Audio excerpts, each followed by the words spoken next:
Каждый вторник в 12:10 один из самых известных раввинов нашего времени, Маниса Фридман, в прямом эфире отвечает на вопросы наших слушателей. Вы услышите мнение самой мудрой книги человечества – Библии, о самых сложных проблемах, стоящих перед современным миром. Присылайте ваши вопросы заранее на наш email info@rusa.fm или во время передачи по СМС 347 460 08 77. Добрый день всем, кто сейчас настроен на радио USA. Сегодня вторник. Thank God it's Tuesday. Это с тем, с чем мы всегда встречаем этот день, потому что в этот день мы встречаемся с самым светлым, мудрым раввином нашего времени. Не устаю это повторять, потому что это чистая правда. Раввином Манисом Фридманом, который уже с нами. А говорить мы будем о том, о чем я обещала неделю тому назад. Надо поговорить о 13 атрибутах милосердия. Вот что это такое? Потому что, в принципе, от этого зависит наш следующий год, причем не только еврейский, а всего мира. Сейчас я объясню, почему. Даже не я, а Рабби Фридман. Так что сразу перехожу к нему. И hello. Thank God it's Tuesday, Rabbi Friedman. Thank God we're together. And we have so much to discuss today because basically we kind of said we were going to talk about it last Tuesday. We want to talk about the 13 attributes of mercy that is so vital at this particular time of the year. We keep on talking about it. We keep on learning it.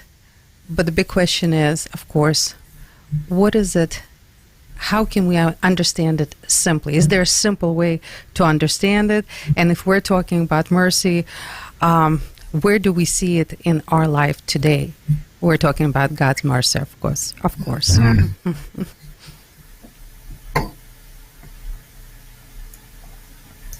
So first of all, what is the difference between kindness and compassion or mercy?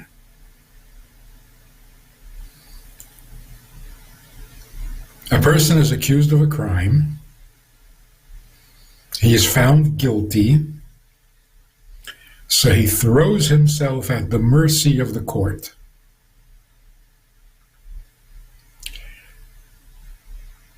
It's interesting that a judge, in Jewish law, a judge is not allowed to have mercy.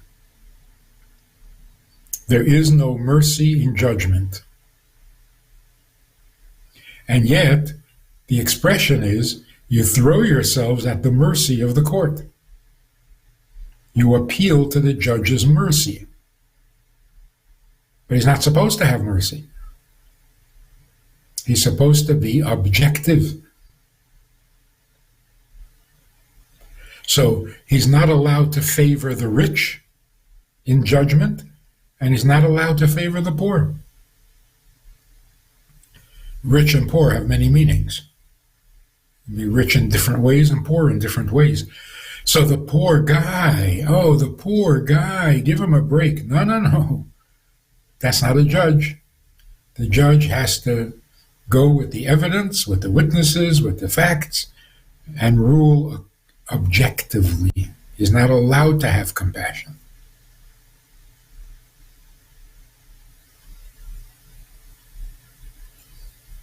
So the distinction is, in his ruling, he's not allowed to have compassion.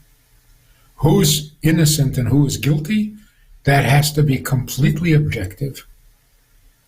Once you find the guilty party, now you have to pass a sentence. Here, mercy comes in.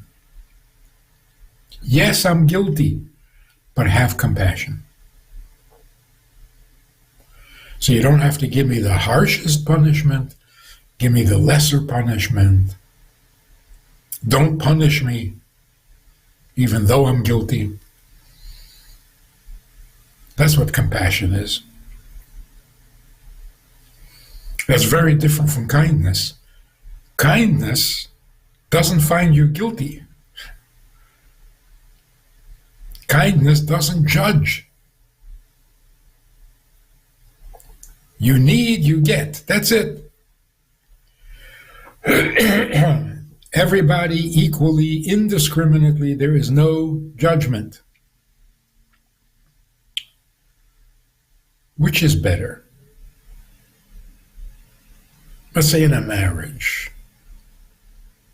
Would it be better if the husband was a kind person or a compassionate person? Both would be great. Yeah, that's why in Hebrew the expression is b'chesed u'b'rachamim. They always come together with kindness and compassion. But they're two very different things.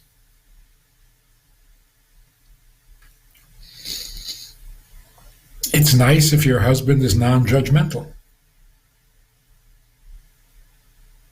He doesn't see anything wrong with you ever. Because he's kind.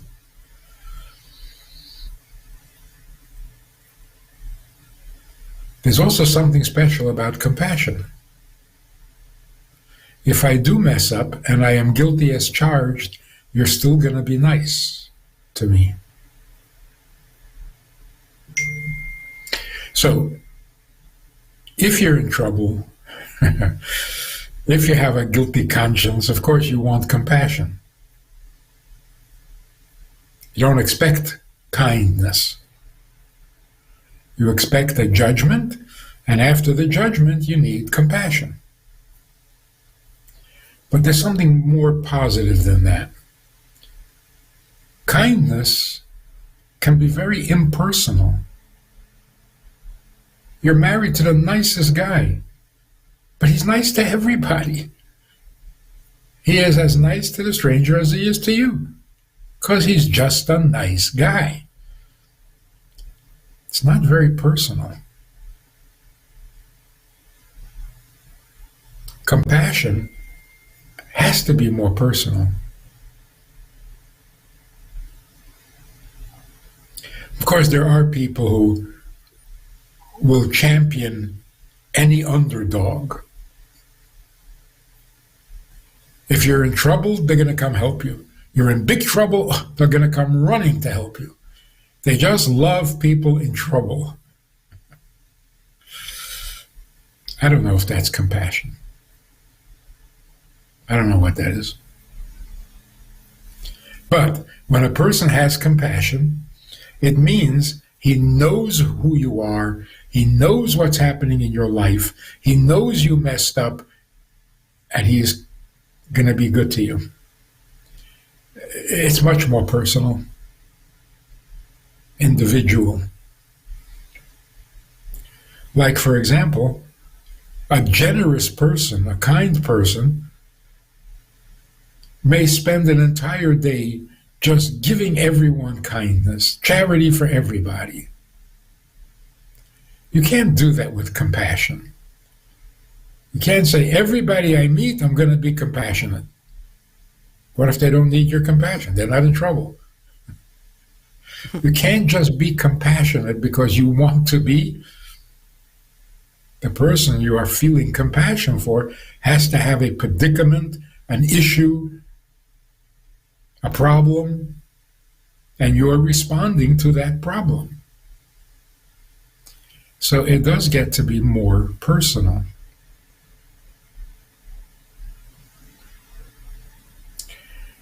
So here's the three emotions: kindness, chesed, judgment, gvura, and compassion, tiferet. That's a set. The three primary emotions. Kindness is completely indiscriminate. There's no limits, there's no judgment, there's no hesitation. Everyone should get everything. That's the impulse of kindness. Judgment means the opposite. No one gets anything until they deserve it. There's no free lunch. That's a little more personal. Strange as it sounds, judgment is more personal, more intimate. Tell me your problem. What is your need? I will give you accordingly. I'm not going to give just anybody, and I'm not going to give you whatever I want to give you. What is your need? If you have to pay bills amounting to 20,000, I'm not going to give you 30,000. I'm going to give you according to your need. It's much more personal. It's judgmental, but judgment means I got to get to know you.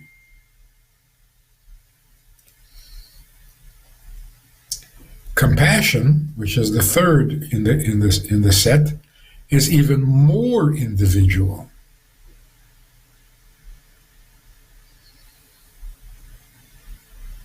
It's not your need, it's your mess. Right? Yeah, you owe $20,000 because you don't know what you're doing. You got yourself into this problem because you're irresponsible, you don't know how to handle money, and you're probably going to do it again. You're guilty. Okay, but can you help me out? So you have to have very personal feelings for the person you're having compassion on.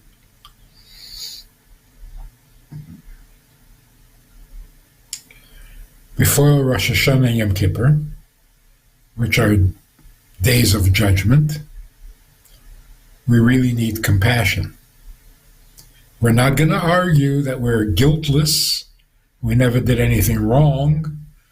We're not going to argue that we deserve every blessing. As a nation, of course, we do, but individually. So what do we need from God now? Compassion.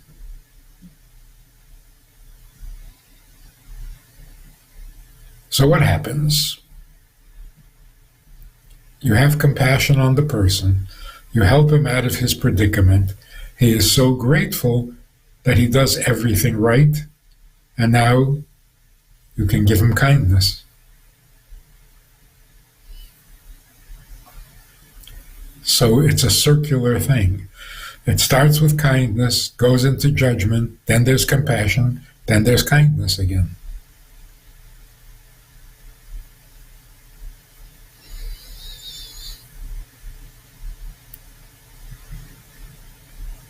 So there are 13 degrees of compassion.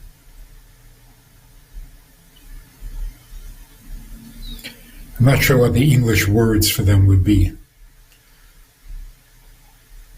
Now, it's like they say Eskimos have 12 words for snow. You can't just say it's snowing. You got to be much more specific. There are 12 different kinds of snow.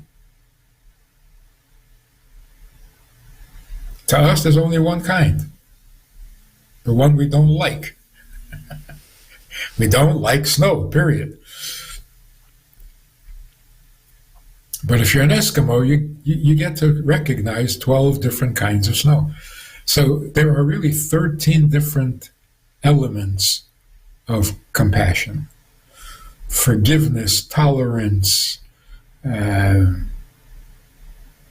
return,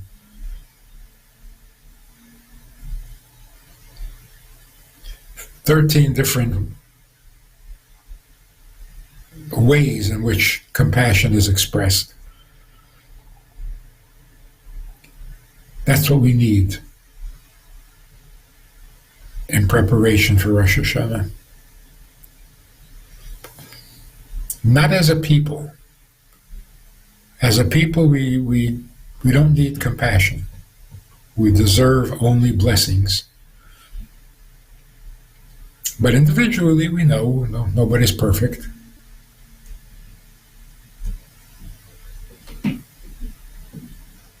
So these days are actually called Yemei HaRachamim, the days of compassion.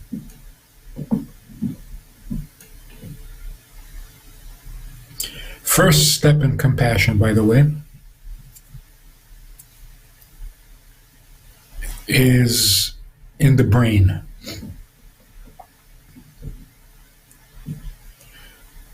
If you have compassion, you see the guilt differently. A person did something wrong, committed a crime.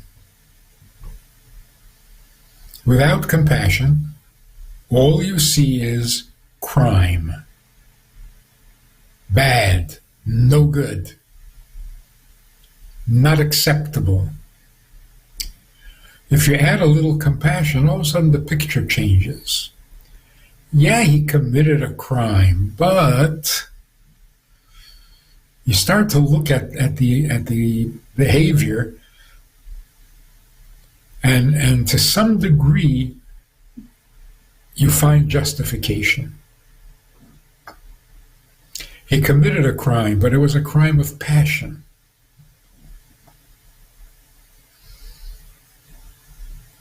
Her husband cheated on her, so she did what she had to do.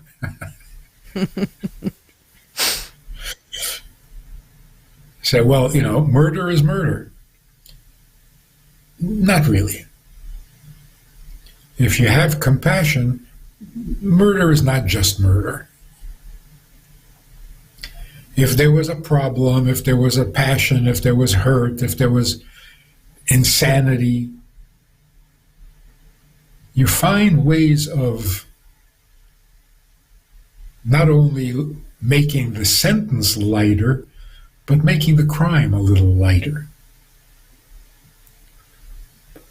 Without compassion, the judgment is harsh.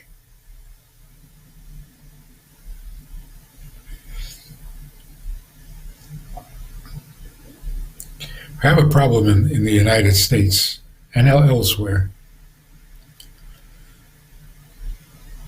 We're a nation of kindness. We're not very good at compassion.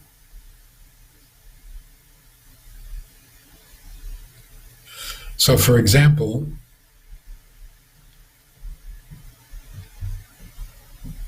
a policeman's job, very confusing, very confusing. If someone is committing a crime, stop him and arrest him.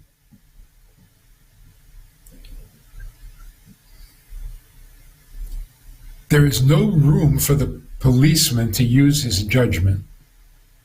Crime, committed a crime, you committed a crime. Don't tell me what, where, when, how, you committed a crime. Tell it to the judge. A lot of innocent people are treated harshly because there's no judgment there. Police are not given discretion.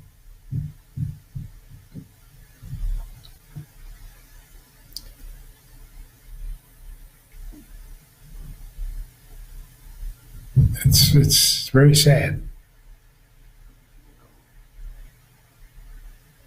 Should police have discretion?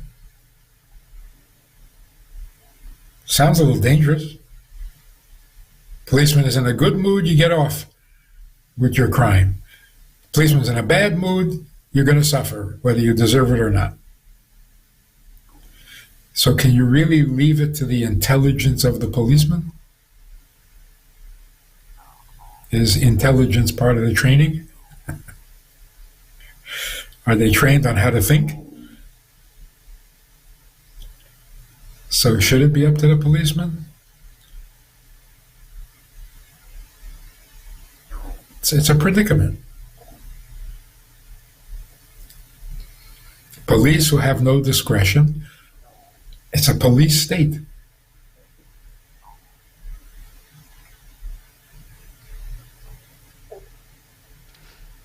I don't think it was this way when I was growing up. If you explained to a policeman why you did what you did and he thought it was a good excuse, he let you go. That changed. I don't know exactly when, but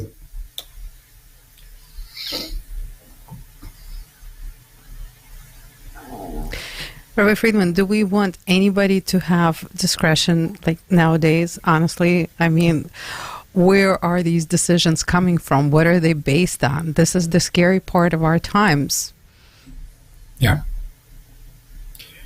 You know, we function, we believe in the assumption of innocence. Innocent till proven guilty. That takes a certain amount of judgment. Moral judgment. We can't afford to have moral judgment because we don't know what morality means. We don't know what's moral.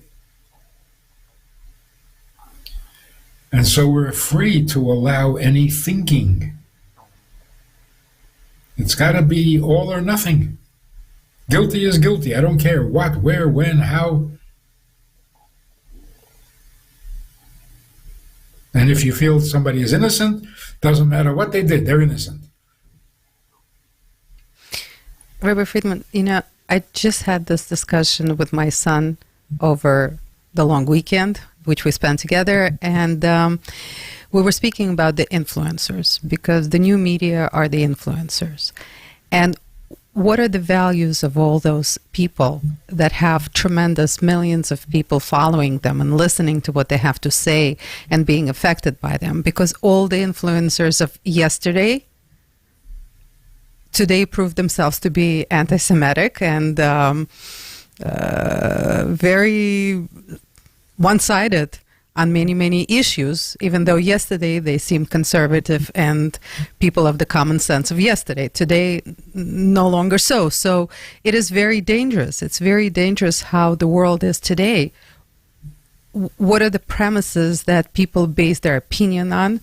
Why are their opinion correct and valuable? And how solid are these opinions? So I don't know. I don't know where this comes into our conversation. As far as, you know, unfortunately, we need mercy in this area as well, because we're being misled by many today. The media has done that,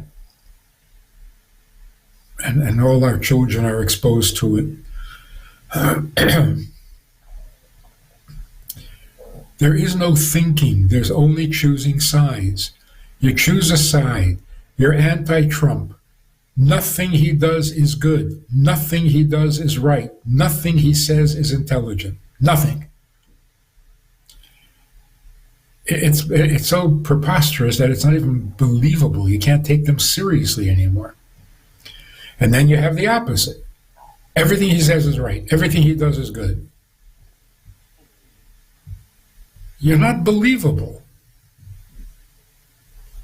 So you're not living in a real world.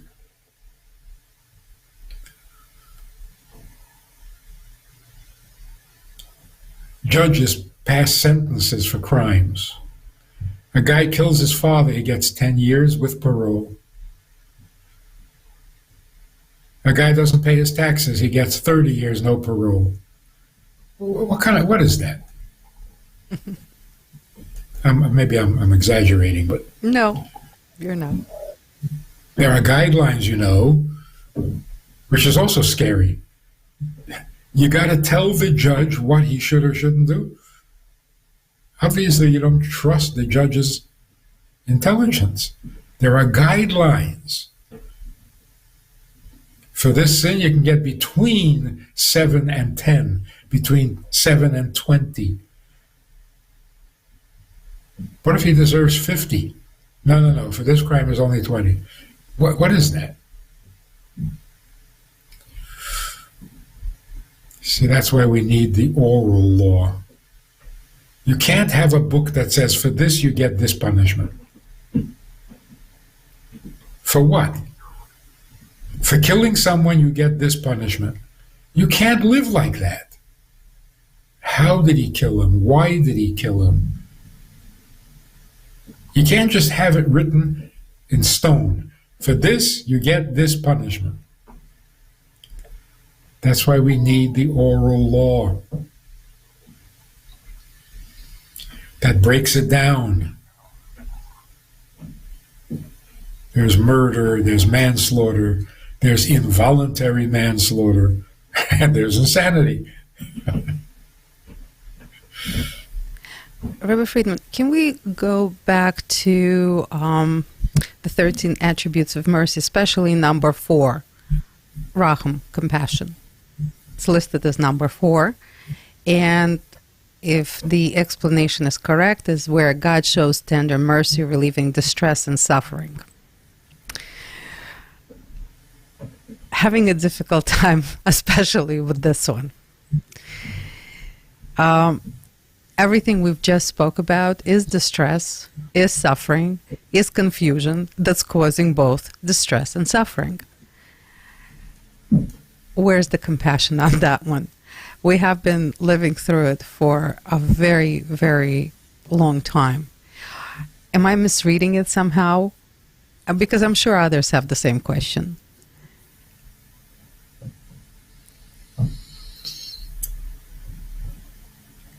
The one thing that is mysterious about God is his judgment.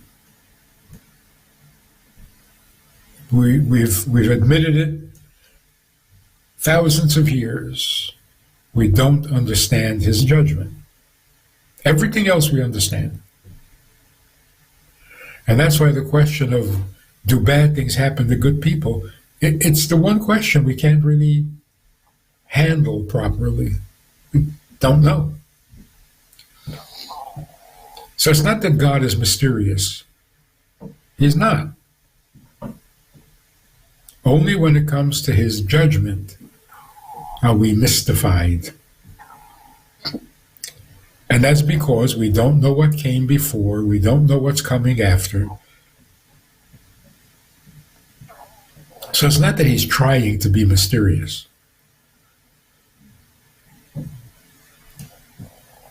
He's judging according to what the past dictates, the future dictates. He's not trying to be mysterious. It's just he knows stuff that we don't know.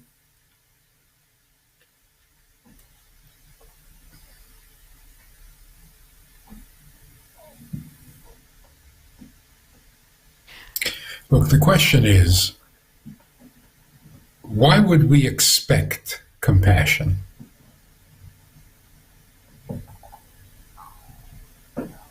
Can we?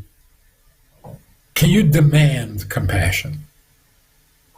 Can't demand it. Yes, I'm guilty, but don't punish me. Excuse me? You admit you're guilty and you don't want to be punished? An interesting experience. I was running a camp, a summer camp in Michigan. It's a tradition in camps that a bunk that feels up to it sneaks out in the middle of the night and runs away. Goes out to town, whatever, right? It's called a runaway. They go on a runaway.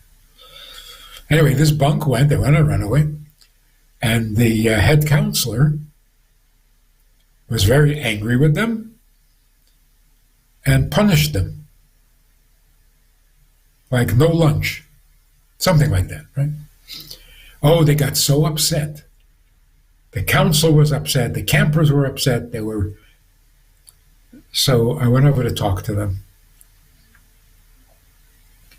I said, what exactly are you upset about? Well, he's not letting us eat lunch. I said, you went on a runaway.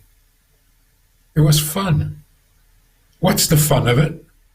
The fun of it is it breaks all the rules. You went against all the rules because you got guts. Well, if there's no punishment, where's the fun?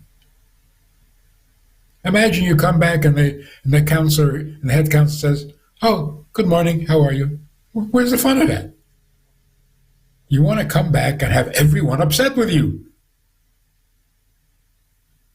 So it's working perfectly. You did the runaway, you take the punishment, that's camp. But without a punishment, all the fun is gone. It's as if you never broke any rules. So what was the fun? And you just missed a night of sleep without any fun. So, justly, when you commit a crime, you expect a punishment. You don't expect compassion.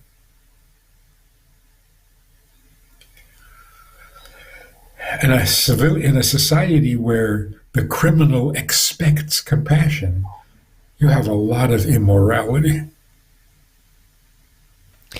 It's not kosher. More than anything else, how do we expect compassion from God? He's God. He is the creator of the universe, the master of the universe, and he said, don't do that. But you did it. And you expect compassion? Rabbi Friedman. It wasn't so bad, you don't deserve. What are you talking about? You just defied the creator. The big problem is people don't know the rules anymore. We're so far out there that even when we break the rules, we don't know whose rules, why rules, and the most painful expression of that is children who do whatever they want to their parents and then demand that the parents love them. Accept me for how I am, no matter what I do. You must accept me. That's the end of morality. Yes, morality is the issue. So where there is no moral clarity, nothing works. Nothing works. The rules are too harsh or they're too flexible. Nothing works. So when we expect God to be compassionate, isn't that a bit of a chutzpah? You can defy God and then expect compassion. It's not even nice. I'm going to spite you, but you're not going to harm me, are you? You can't. You have to accept me. Now, we're not spoiled children. We don't take compassion for granted.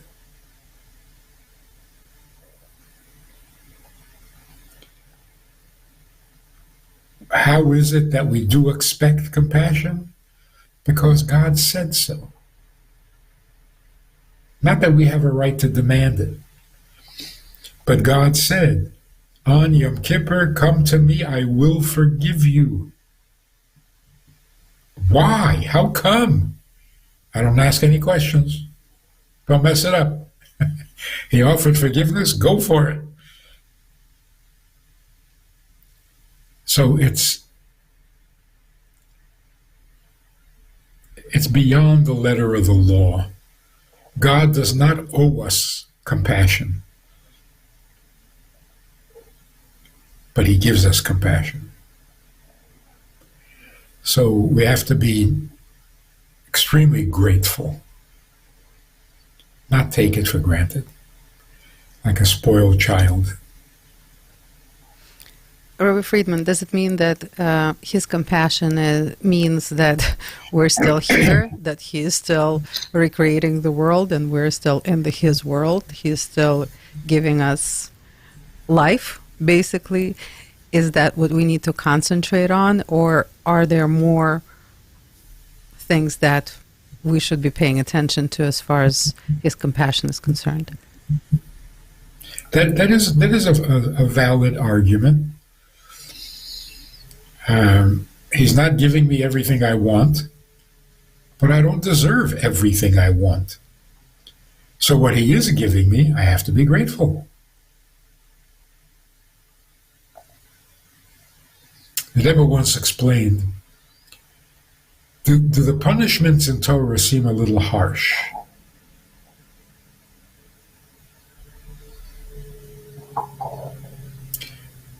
Now, most rabbis, when they're asked that question, will respond by saying, the punishments in Torah are not applied indiscriminately. You get punished only if you knew you were committing a crime. If you didn't know, well, then it's unintentional.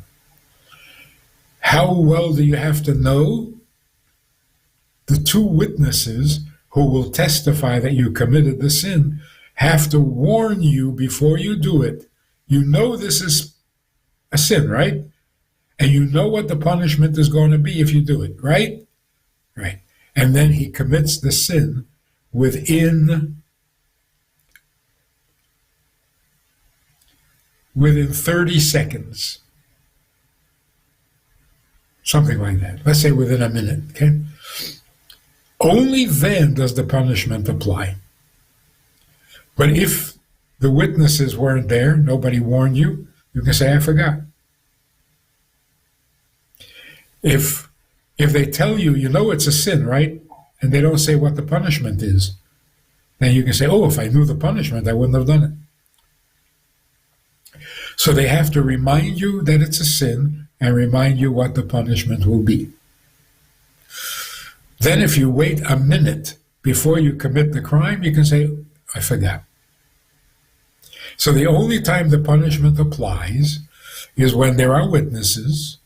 They tell you it's a sin. They tell you what the punishment is going to be, and you commit the sin in front of them within a minute. How many people and how often is that going to happen?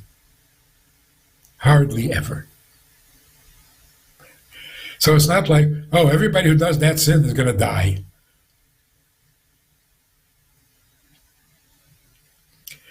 You know, like, for example, adultery, punishable by death. Ooh, a lot of people are going to die.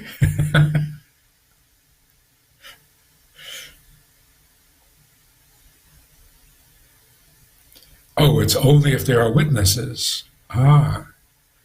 The witnesses have to tell you that it's a sin and tell you that it's punishable by death. And then you have to commit the adultery within a minute of being warned in the presence of two witnesses. Who does that? Who does that? If you're that crazy, maybe killing you is a mercy. No, that's what most rabbis would say. The Rebbe said, oh, you got to think of it differently. It was that time when there was space travel, or landing on the moon, one country after another. So the Rebbe said, there's an interesting thing. In America, personal rights is the most sacred thing in our value system. And yet, how do they choose an astronaut? They look around for the most qualified guy. A guy of good character, of good judgment, brave and smart and capable, the best of the best. Then they strap him into a chair.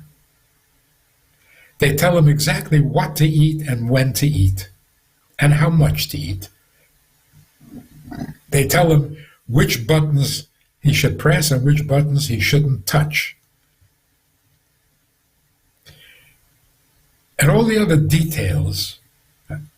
So first of all, for this you need a smart person. Take any schlemazel. Doesn't have to be smart. You're going to tell him what to do. Every little detail. You have a monkey, train a monkey to do it.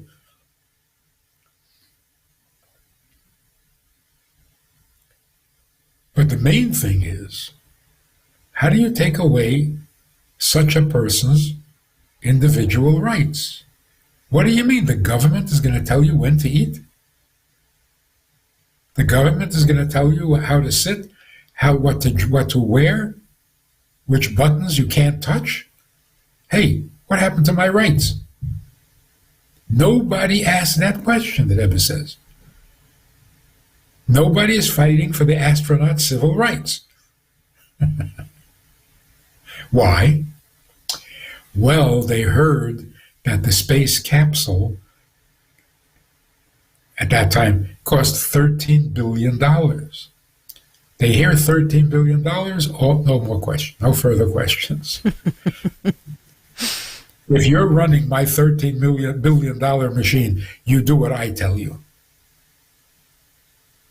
And everybody agrees with that, everybody understands that. So if he misbehaves and damages the rocket, everyone will agree that he deserves a serious punishment. God's creation is worth a lot more than $13 billion. We are the astronauts in his spaceship. He tells us exactly what to do and what not to do. What, he's taking away your freedom of your civil rights? He's saying when you're piloting my space capsule, you do what I tell you. You want civil rights? Make your own space capsule. So the truth is, the punishments are way too lenient.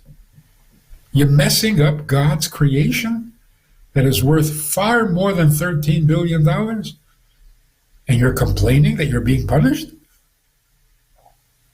The punishment is way too light. In most cases. Anyway, the point of it is that when we don't know morality from immorality, then you can't be kind, then you can't have judgment, then you can't be compassionate. Everything is messed up. Rabbi Friedman, the obvious question is there hope for us? Because it's been like this for the longest time. What makes us think that, this time around it's going to be different?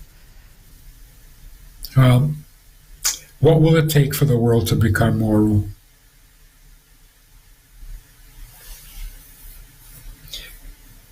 Without miracles. Sure, miraculously it can happen, but as a plan. The plan is Jews who receive the Torah, which is the book of morality, and preserved it and studied it for 3,000 years, the Jews have to teach the world morality. Two questions. Are the Jews ready to teach? And is the world ready to learn? If we see some progress in these areas, then there's hope. Does the world want to know morality? Are Jews ready to share their knowledge and the Torah that they know? To a great degree, yes. The silent majority, everyone other than the fake news people, do want to be moral, and they want to learn how to serve God properly, which means be moral. Are Jews willing to teach? Yes, Jews are willing to teach. Even nations that have been traditionally anti-Semitic, the minute they want to learn, all Jews will jump at the opportunity to teach. But we're not convinced that they want to learn. So we're still a little intimidated, like a teacher afraid of his students. So yeah, it's messed up. The class is messed up. Teacher's not teaching, students are not learning. Do they want to learn? Most of them. Does the teacher want to teach? He'd love to. So, let's straighten out the mess and get people to do what their task is. Students have to learn, teachers have to teach. It's very doable. It's extremely doable. You just have to cooperate. Rabbi Friedman, a lot to think of, a lot to comprehend, a lot to accept, and still a lot to do. Thank you so much for this time. Thank you for the explanation and wisdom. And I just want to let people know out there that you are teaching a phenomenal course right now during this month of work, of assessment, of preparation, and you're preparing people to come closer to God, to understand Him better. And if somebody wants to join this class, I believe it's still possible. And if they go on itsgoodtoknow.org, which I'm actually planning to do today, to join in and see how much closer we can come to the goal.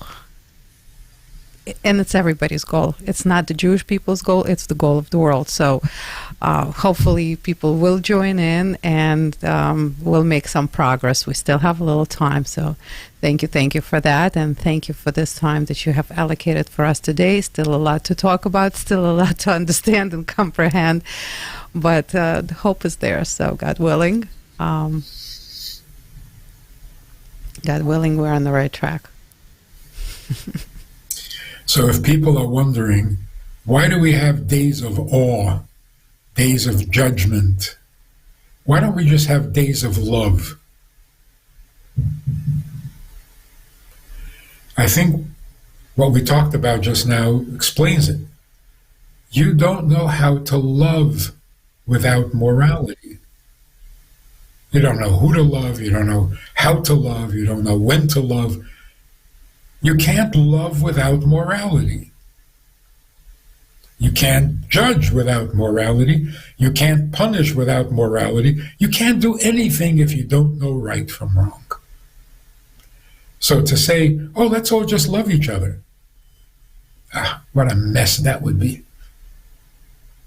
Because we don't know up from down. So morality is really our only flaw. If we knew morality, we would do everything right. Rabbi Fridman, thank you so much. Thank you for teaching us morality, and hopefully everybody's going to come on board, and as soon as possible. Really, it's time. It really is time. Oh, it's time. Yes. Thank you so much. And hopefully we can continue this extremely important conversation a week from today and prepare ourselves for the very important moment that is coming up, the beginning, the new beginning. So hopefully we can get our everything together and really, really come to where we need to be. So again, thank you so much. And until next, thank God it's Tuesday. Ну, а всем, кто нас сегодня слушал, большое вам спасибо. Спасибо за то, что мы все хотим стать лучше и помогаем в этом друг другу. С этими словами я, Аня Пекерман, и передача Thank God It's Tuesday прощается со всеми до следующей недели.